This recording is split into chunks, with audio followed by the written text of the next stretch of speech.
So ayan guys, mag-ihaw tayo ng tambakol tapos yung hotdog para sa mga bata. So inabot na pala ako ng 6 PM nito no, nag-iihaw. Tapos tamang-tama, tapos ako dumating naman yung aming bossing.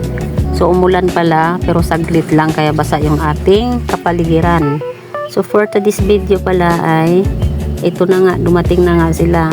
Nagpapatimpla ng kopi ang aking bossing. So syempre galing work, timplahan natin sila.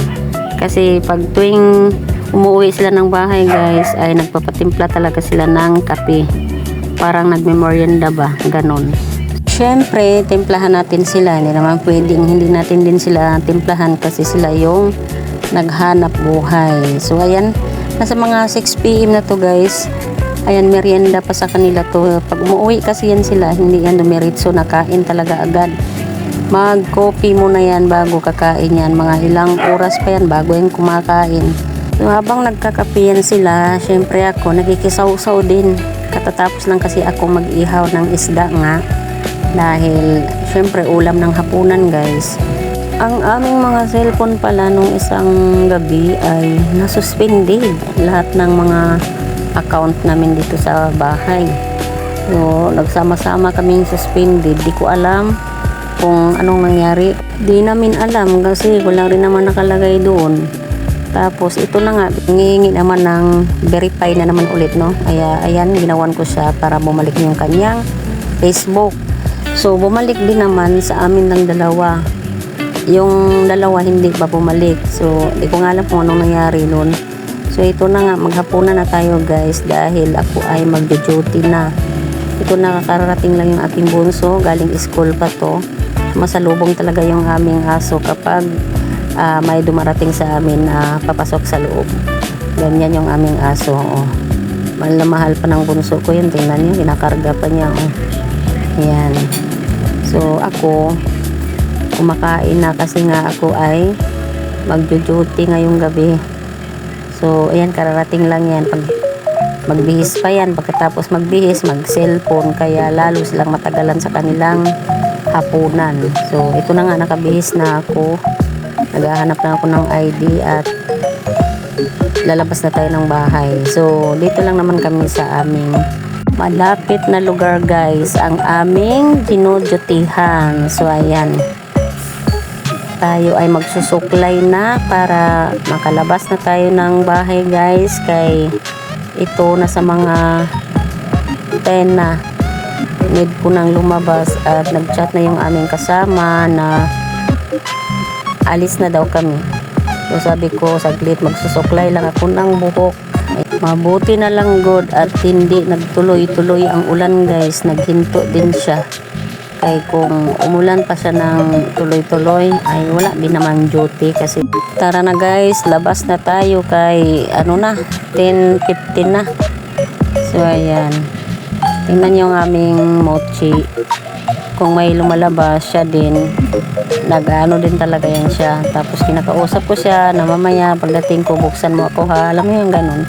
Syempre yung mga alaga natin, nakausap din natin yung mga yan.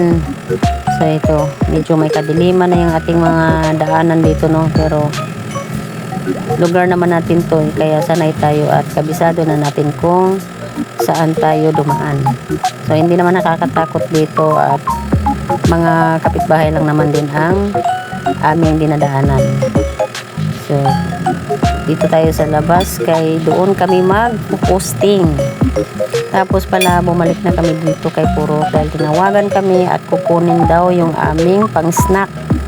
So kinuha namin yung pang-snack namin. Ayan. Kapag kami nagjo-duty kasi tuwing gabi, mayroon talaga kaming pang-snack. Meron kasi nag-sponsor yung mga kasama namin, yung Puro leader namin, yung mga ganon. Meron nagpapakapi.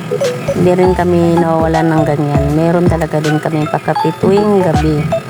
So, ayan, balik tayo sa aming posting at doon na natin kainin itong mga baon guys. So, ayan. Maraming absent, konti lang ang present. Ayan. So, di bali kayo wala man sa pilitan ito. So, ayan, dito tayo sa may kalsada. So, So, dito kami nakapwesto. So, ayan yung aming snack. Ano lang naman kami nito eh, 6. So, ayan ang aming kakainin mamaya. So, ito na nga, magkakainan na guys. Tapos na kami nag-roaming. Kainan na ang kasunod guys. Tapos, uwian na maya-maya. So, ayan, may pansit pala. Pansit yung aming snack for today's video. Tapos, merong ano bang tawag niya na bilog-bilog eh. Hindi ko malaman. Basta kay bilog-bilog siya guys. Hindi ko alam kung anong tawag dyan. Ayan oh. Ayan. Merong mga cheese na kapatong dito sa ibabaw. Ang dami-dami. 10 hanggang 12 pa lang aming duty. So, ayan, natapos na kaming kumain yan. Lahat-lahat. May panghimagas pa kami guys. Mayroon pang pa-ice cream ang aming purok leader. Ayan. O, ganun kabait yung aming purok leader dito. Ayan, merong pa-snack. Kahit yung mga kasama namin, ayan, mayroon dito silang pagkape tuwing gabi. Hindi nawawala talaga yung kape-kape na yan. Meron yan. Ikaw na lang sumuko sa mga kape-kape na yan guys. Please subscribe to my YouTube channel, Marialyn TV Vlog. Paki-like and share na rin guys. Ayan. Thank you so much for watching. Bye-bye!